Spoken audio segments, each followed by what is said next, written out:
is your Eureka 3-in-1 Blaze vacuum not sucking. Try these solutions. Okay, the first fix, what we're gonna do is empty out the dust cup. This is the part down here. The way you do that is you're gonna go ahead and press this button. It's gonna release this piece from that piece.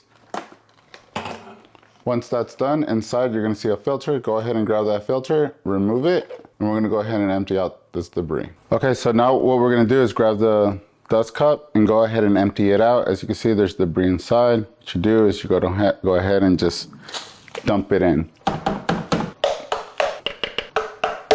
As you can see now, it's empty. The next fix is to go ahead and clean the filter out. And inside you'll see the filter. Pull this out. What we're gonna do is clean this part of the filter. First thing you're gonna do is dust it out in the trash. After that, we're gonna go ahead and rinse it off. Now you're gonna grab the dust cup and we're gonna go ahead and tap it against the edge of the trash can. The next thing is we're gonna go ahead and wash this. Okay, let's go ahead and wash the filter. The way you do that is you turn on the water.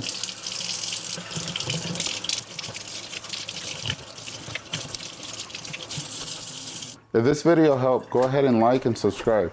Once you're done, go ahead and let the filter dry before starting back on the vacuum. The next fix is to go ahead and pull this filter out. What you do is, there's a little piece here we can grab. Go ahead and slide this out. Clean this filter out. Once this is clean, go ahead and insert it back in. Okay, now that the pieces are clean, insert everything back together. As you can see now, the filter is nice and clean. Inside, the dust container is nice and clean. There's no debris inside. So go ahead and put the filter back in. You can see it falls into place. That you insert this correctly.